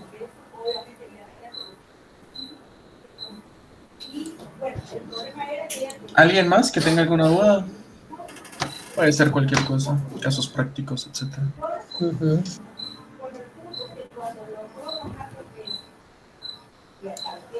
Bueno, les recuerdo de llenar la encuesta que envié ahí por el chat. Y doy ahí 15 segundos más por si alguien tiene una duda, o si no, nos vamos despidiendo, Renato.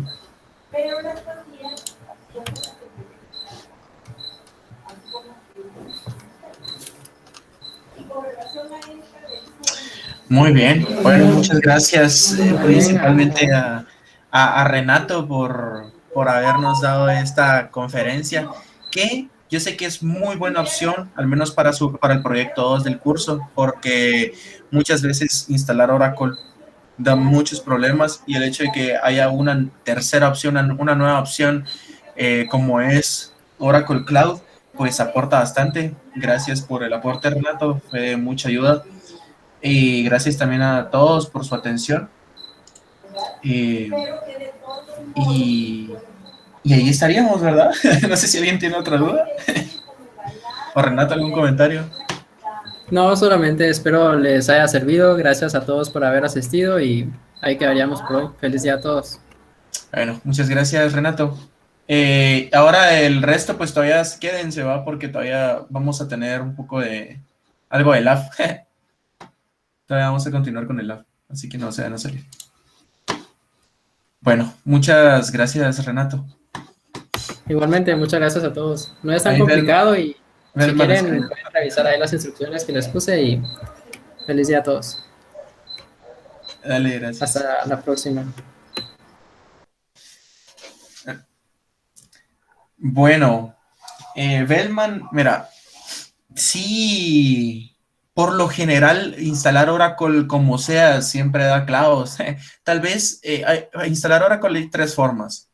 Uno lo puede instalar, bueno, hay muchas formas, pero 3 conozco yo. Lo puedes instalar físicamente, lo cual sí es complejo, y bueno, siguiendo un buen tutorial, pues sale relativamente rápido, pero sí tienes que hacer siempre ese montón de configuraciones, de variables de entorno, entre otras situaciones. Otra opción es instalándolo por medio de Docker, el cual es un tanto más sencillo, la verdad, porque sí es mucho más fácil, pero uno no tiene el control completo sobre la base de datos, así como que uno pueda hacer y deshacer conexiones, entonces se puede llegar a complicar en cierto modo. Y pues esta es una tercera opción que, para serles sincero, yo creo que es primera vez que se toma en cuenta en el curso, porque ya es una implementación en la nube, ¿verdad? El uso de la nube, pues se empieza a ver en otros cursos, como en Seminario 1, y luego en la mayoría de cursos, pues piden implementaciones en la nube, ¿verdad? Ya alrededor del 8º semestre en adelante, más o menos. Entonces, veamos Bellman. Y eso de las máquinas se nos supone, y eso de las máquinas en la nube. Supone que hubiéramos podido hacer el proyecto desde ahí. Una, Sí. una pregunta, una pregunta, Luis. En la práctica Ajá. se va a hacer en una base de datos en la nube o es local. No, es local, pero si quieren hacerlo en la nube, pues háganlo en la nube. O sea, sinceramente la única restricción es de que hay que seguir utilizando un sistema operativo, una distribución Linux. Así que si lo hacen en la nube, está bien. Ahora con respecto a lo de Bellman, o sea que no sabía que era una máquina en la nube, ni que existía. Ah, las máquinas virtuales. Sí, miren, les voy a compartir pantalla. O sea, yo ahorita me encuentro en Windows,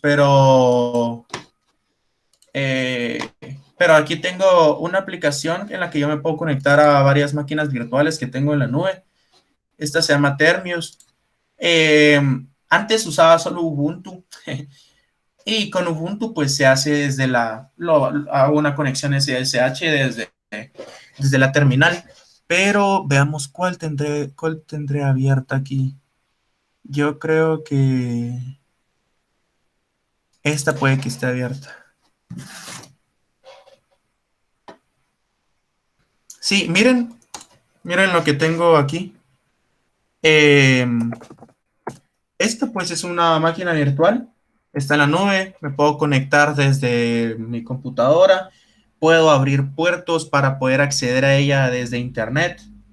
Entonces, si se dan cuenta, aquí pongo ls y pues ahí ya puedo tener carpetas, le puedo dar mkdir hola, luego ls y ya creé la carpeta hola, le doy cd hola y luego, no sé, cat hola.txt, no recuerdo cómo es el cat, yo creo que era cat así, así, hola.txt, cabal, y le pongo aquí hola, luego, no sé si con ese, sí, ahí está, ahora cat hola.txt, ella dice hola. Entonces, o sea, uno puede tener N máquinas virtuales, N computadoras, se podría decir, gracias a los... Eh, no es tema de este curso, pero si ustedes quieren utilizar Oracle Cloud siguiendo las instrucciones que les enseñó Renato, pues lo pueden utilizar en su proyecto 2, ¿verdad? El proyecto 2 todavía no se ha dejado, pero ya se va a dejar en un par de semanas. Ahora bien, ¿alguien tiene alguna duda más? O si no, nos quedan como 15 minutos de clase, así que nos quedan como 15 minutos de clase, así que solo vamos a ver rapidito eh, la situación o sea, esta era una agenda de la clase si no hubiera, si no hubiera habido, ¿cómo se llama esto? La conferencia, ¿verdad? Así que vamos a hablar sobre la práctica, sobre eso. Eso, está bien, Belman, contanos qué dudas tenés. Aquí está la práctica.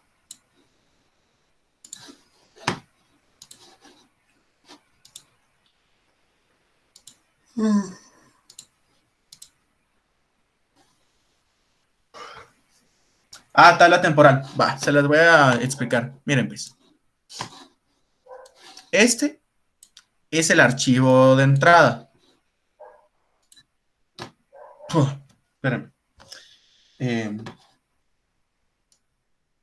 Exacto, así como dice Pablo. Miren, pues, esta es la tabla. Lo primero que tienen que hacer es abrir el CSV y analizarlo, ver qué es lo que tienen. No lo hagan así a ciegas, porque necesitan saber qué información es la que están manejando. Entonces, si se dan cuenta, este es un CSV que tiene una base de datos de casos relacionados a COVID, ¿verdad? Entonces, tenemos aquí el nombre de la víctima o paciente, llámenle como quieran, ¿verdad?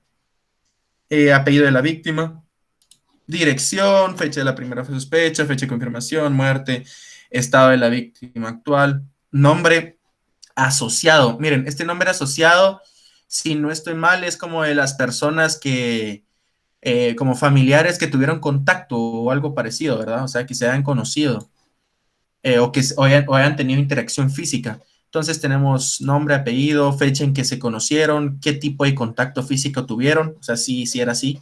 Por ejemplo, esta persona, Francis Goodwin, tuvo un abrazo con Bianca Chan, ¿ya? Entonces, así tienen que ir analizando la información. Ahora, la fecha de inicio del contacto y fecha fin del contacto, el tiempo en que estuvieron. Ahora, si estas personas estuvieron en algún tipo de hospital, va a aparecer aquí el hospital. Pero si se dan cuenta, hay personas que al parecer no estuvieron en hospital. Esto puede ser porque se hayan tratado en casa y otros que sí estuvieron en hospital. Luego tenemos la ubicación de la víctima, fecha de llegada y fecha de retiro en el caso del hospital, qué tratamiento se le dio en el hospital y si se le dio algún tipo de tratamiento, cuál fue la efectividad de este tratamiento, la fecha que inició el tratamiento, en la que finalizó y cuál fue la efectividad que tuvo este tratamiento en la víctima. ¿Ya? Entonces, ¿qué es lo primero que tienen que hacer? Tienen que pasar esta tabla, esta base de datos que se encuentra en un archivo CSV, aunque ojo que este está delimitado por punto y coma. Tienen que validar eso, ¿verdad? Por eso les recomiendo que de primero lo analicen ¿cómo se llama? Y vean que sí están haciendo bien la conexión, porque puede que lo pongan por comas y por comas no les va a resultar nada, ¿verdad? Va a salir solo un alboroto ahí de datos. Entonces, la tabla temporal va a ser una tabla que tenga todos estos datos, nombre, víctima, apellido, dirección, etcétera, etcétera. O sea, va a ser una tabla con todos estos campos. Todo manéjenlo como varchar, ¿ok? Todo va a ser string. Ya las conversiones de datos las van a hacer después cuando ustedes creen un modelo. O sea, ustedes a partir de esta data deben crear un modelo. Un modelo el cual va a satisfacer en sí todo lo requerido, ¿verdad? Una pregunta, Luis. Ajá. Eh, ¿La tabla temporal te referís a una vista de la base de datos, solo así? Una tabla como una tabla normal. Es más, ya tengo un ejemplo aquí. Miren. Eh, Es decir, que es una tabla normal, solo que va a tener triggers hacia la información, hacia otras tablas dentro de la base de datos para alimentarlas. Eso es lo que entiendo yo. ni los triggers son necesarios. Los triggers serían necesarios si se está actualizando la tabla, pero en este caso lo único que se necesita es crear una tabla así como la ven. Eh, una tabla así como la ven y pues luego a partir de esa tabla es de que uno va a venir y va a insertar los datos. Por ejemplo, venís y tenés un insert de tal dato. O sea, aquí casualmente yo hice un proyecto un poco parecido, pero es diferente, pero es una lógica parecida, en el cual tenemos una tabla temporal, insertamos un tipo de dato, seleccionándolo a partir de la tabla temporal. Entonces, así es. Así es que se hace, o sea, tenemos solo una tabla y a partir de esa tabla temporal nosotros vamos a insertar en nuestro modelo, vamos a alimentar nuestro modelo de datos. Ya. Fíjate que no mucho te entiendo, Luis. Por ejemplo, ya van a haber datos dentro de la tabla temporal y a base de eso se van insertando datos a la base de datos. ¿O cómo es la cosa?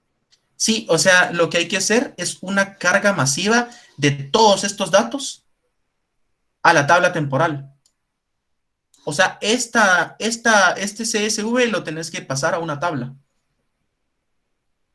No sé si, por ejemplo, eso se hace, eso está en la presentación de hoy, ahí se las voy a compartir. Tomen el screenshot primero.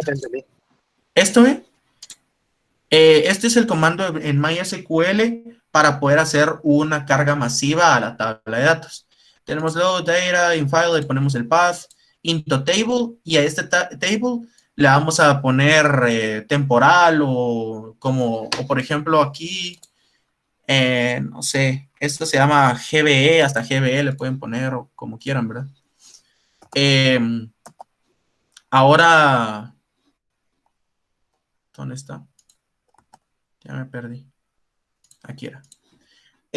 Luego, pues, este es el comando, igual está en Google, ¿verdad? O le pueden tomar ahí un screenshot. Entonces ya van a venir y van a especificar cómo están divididos los campos.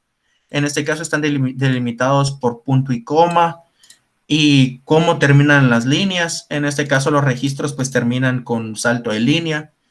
Y si quieren ignorar algún tipo de línea, pues lo ignoran.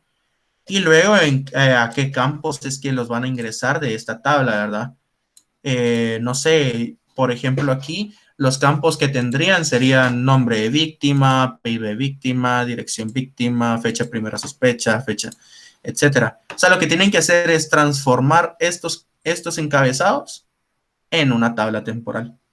Y a partir de esta tabla temporal es que van a venir y van a alimentar su modelo. Ya leyendo la práctica, van a ver qué es lo que necesitan. Por ejemplo, aquí miren, para cada hospital es de vital importancia tener registro por medio de GPS de cada víctima, por ejemplo. Para eso lo pueden tomar como... De aquí ya pueden ver una relación, miren. Un hospital tiene muchas víctimas, ¿ok? Entonces, lo primero que tendrían que hacer es analizar el CSV, luego de analizar el CSV, leer y analizar muy bien el enunciado, luego generar un modelo relacional, así como lo han hecho en clase y lo hicimos en laboratorio la vez pasada, y así. Y a partir de ese modelo, ya crean una tabla, una base de datos con ese modelo, y esa base de datos la van a alimentar, se podría decir, con todos estos datos. Por ejemplo, que tienen una tabla hospitales, entonces van a hacer un distinct, eso les va a servir un montón. No lo escribí. Distinct. Investiguen qué es distinct. Distinct les sirve para literal tomar todos los datos únicos en una fila. Entonces, lo que les va a hacer ahí es que les va a tirar todos los nombres de los hospitales, por ejemplo. Entonces ya vienen y ahí recolectaron todos los hospitales. Y de todos los hospitales los van a meter a su tabla hospital, por ejemplo. Y así lo van a ir haciendo. Ahora, que habían hablado y no había habido. Luis, pero mira, entonces realmente esto de tabla temporal en sí es una tabla normal, no es que tengamos que hacer un tipo de... Es que yo creía que realmente era una tabla como temporal, que media vez la usábamos de borrado automáticamente, o algo así creí, pero o sea, es una tabla normal que vamos a llenar y después la vamos a usar. Ajá, es una tabla normal. Es temporal porque esa solo les va a servir como de paso. O sea, solo les va a servir para poder hacer consultas hacia ella. Pero esas consultas van a servir para poder llenar su modelo, no para que sea parte de su base de datos. No sé si me voy a entender. Sí, sí, ya entendí. Es que me confundía porque creía que realmente era un tipo de tabla que era temporal por algún motivo. No, o sea, sí se pueden hacer tablas temporales, según tengo entendido, en algunos DBMS, si no es que en la mayoría, pero en este caso no, o sea, es una tabla normal. Ahora, temporal, porque así le puse el nombre. Sí, pues entonces básicamente en esa tabla vamos a analizar las relaciones, ¿verdad? Porque por lo que veo está la víctima y aparece varias veces, pero porque mencionan sus contactos y cosas así, ¿verdad? Eso es lo que tenemos que hacer. Mira, por ejemplo, esta Margaret Banks, si te das cuenta, toda esta data está repetida, pero va a haber un punto en el que va a cambiar. Miren, todo esto va cambiando, cambiando, cambiando, cambiando. Esto sigue igual, igual, y aquí es donde cambia, miren. Lo que ocurrió con ella es de que, si se dan cuenta, solo vive en un lugar, solo estuvo en un hospital, solo tuvo contacto con una persona que fue un apretón de manos, pero hay 3 datos aquí. Lo que ocurrió fue que ella tuvo 3 tratamientos: manejo de la presión arterial, transfusiones de sangre y oxígeno. 3 efectividades diferentes y 3 efectividades en la víctima diferentes, ¿ya? Entonces, esos datos duplicados, ustedes lo que van a hacer es de que de aquí obtienen un paciente, una persona asociada, o sea, un contacto físico, un hospital, y 3 tratamientos. Y pues las efectividades correspondientes, ¿verdad? Eso es lo que obtienen de estos datos. O sea que toda esta data se resume en unos 5 registros o en unos 6 registros insertados en 4 o 3 tablas, dependiendo cómo sea su modelo. Ahora, Pablo dice que se complicó con los date. Por el momento, manéjenlo todo como string. Ya cuando ustedes lo estén insertando en su modelo, es de que ya vienen y lo guardan como datetime, ¿va? Ahí ya es más fácil de hacer el cambio de tipo de dato. Sí, todo varchar. Varchar. Sí, el resumen es como lo mencionó Jorge. Cargar toda la data de la tabla temporal y luego insertar en el modelo. En el modelo lo podemos tener igual como varchar.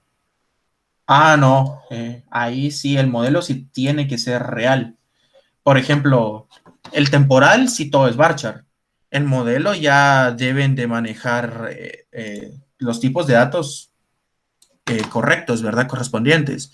Aquí, nombre y víctima, varchar. Dirección, varchar. Fecha de la primera sospecha es datetime. Datetime. Este puede ser un varchar, aunque por ejemplo el estado de la víctima, este estado, si se dan cuenta, se repite. Entonces, esta puede ser una tabla de estado, el cual va a tener una llave primaria que va a ser un integer y va a tener su atributo estado que va a ser un varchar. Este varchar, datetime. Igual, contacto físico puede ser una tabla y luego ya solo se asocia con una relación. Esto, pues, datetime. El nombre del hospital va a ser debería ser también una tabla más, que así nos vamos, ¿verdad? Cada quien con su tipo de dato, manejando correctamente los integer como llaves primarias y foráneas, varchar para todo aquello que es texto, datetime para todo aquello que es fecha y tiempo, etc. Y así estaríamos. Si alguien tiene una duda más, la escribe. Ahora, con respecto a... Miren, de la clase se las voy a leer, no se las voy a leer, se las voy a compartir para que la analicen y la suban. Aquí tenía un ejemplo bien bonito, pero ya no nos da tiempo. Lo veremos ya, analícenlo y lo veremos el siguiente día de clases, que es después de Semana Santa. Hoy les voy a subir todas las presentaciones, o a más tardar mañana, todas las presentaciones a la que vamos. La verdad no me comprometo para hoy. Hoy tengo un día bastante pesado, entonces creo que mejor lo voy a dejar para mañana. Para mañana ya les prometo haber subido todo. Y si está hoy, pues enhorabuena. Ahora, de aquí lo que les sirve para su proyecto es esto, cómo cargar datos en MySQL. Otra cosa que es importante ver es esto. Tienen que hacer consultas de ese modelo. Ese CSV sí está en el... Aquí está, miren. Aquí está. En el archivo de CSV, etcétera, está en este drive. Ahora, esto pues tienen que generar cierta cantidad de consultas, cosas como eliminar la tabla temporal, eliminar el modelo, cargar la temporal y cargar el modelo. O sea que todo esto tienen que tener scripts así automatizados, ¿verdad? Y ya les recomiendo que investiguen sobre HTTP. Esto se hace desde consola, ¿verdad? Sí, o sea, lo que van a hacer es de que con Node.js van a crear un servidor web, el cual va a poder, ¿cómo se llama? El cual va a tener estos endpoints, va a tener estos servicios. Entonces, cuando yo venga y haga un get a este endpoint de consulta 1, me va a tirar la consulta 1. Ah, ok, desde el navegador. Ajá, puede ser desde el navegador o desde Postman. El que quieran. Ok, En el que se mire Postman, mejor. ¿Cómo? sí, Postman también se puede, ¿verdad? Solicitudes post o get, ¿verdad? Ajá. En este caso solo Get pueden utilizar para todo. Incluso para estos, o sea, para estos podrían usar otro, pero como no están enviando datos ni nada, simplemente es como un switch, ¿verdad? Así como un switch de ejecutar. Ahora, miren, sobre cómo hacer un web server, no lo hemos explicado. O sea, no es del todo parte del curso. Bueno, bien, es parte del curso. Así que por la cuestión de Semana Santa y etcétera, el semestre pasado di una conferencia o una clase extra en la cual creé un servidor de Node.js. Así que lo que vamos a hacer es de que les voy a compartir esa conferencia, porque eso fue una clase extra, fue aparte de, así como los que estuvieron hoy en la conferencia de React, enhorabuena, el proyecto 2 va a ser en React y espero que les haya servido. Les voy a compartir también uno de Node.js para que vean cómo implementar un servidor con Node.js. Node.js, se los voy a pasar por Classroom, porque ni idea de dónde puede estar ahorita, ya no tenemos tiempo. Bueno, sí tengo idea, pero tengo que buscarlo. Les voy a compartir también el link de React, de la conferencia de hoy. Así que también yo creo que en mi GitHub tengo un ejemplo de Node.js.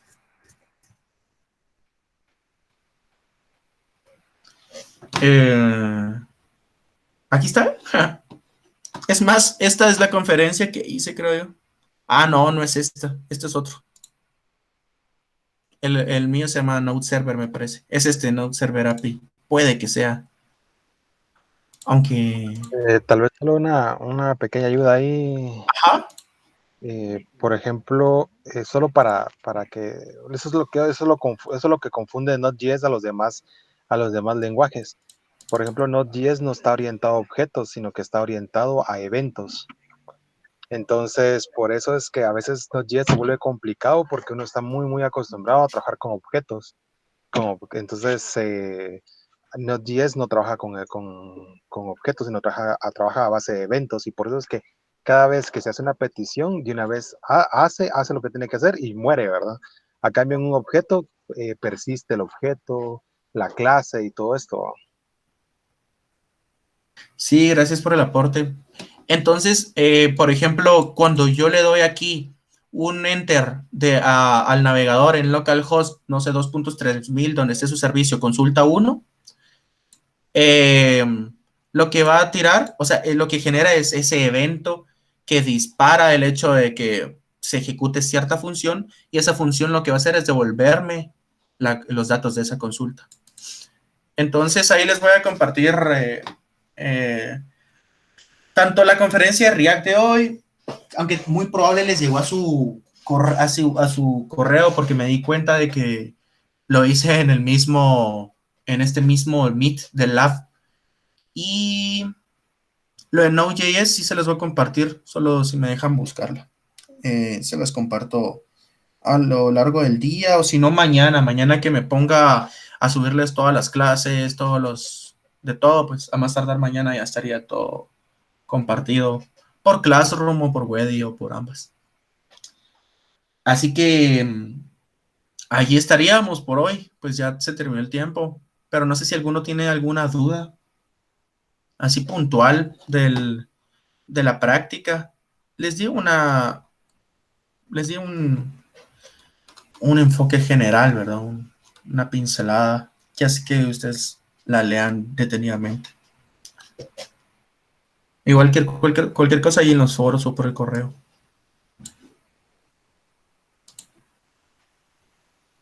¿Alguna duda?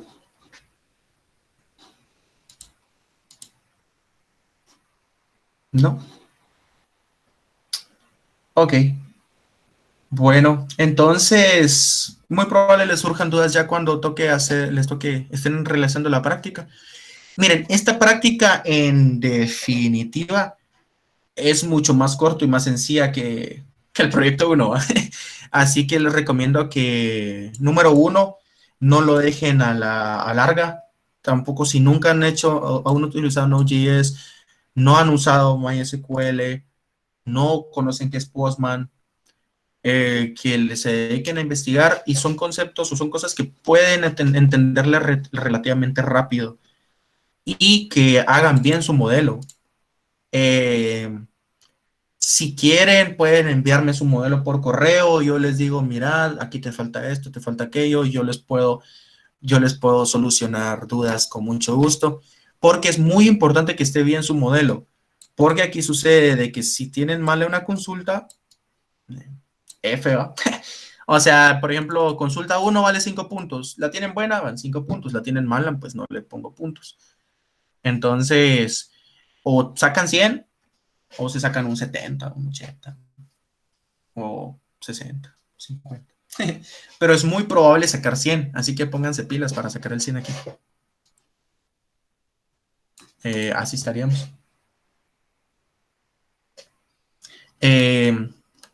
Bueno, entonces, eso sería por el día de hoy. Espero que les haya sido de mucha ayuda o todo lo de las conferencias, los nuevos temas que se dieron.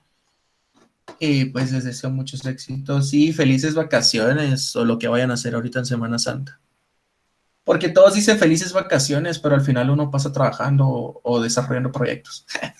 Cabal, siempre es entre comillas. Yo no me veo durmiendo en ningún día, creo. Ay, pero bueno.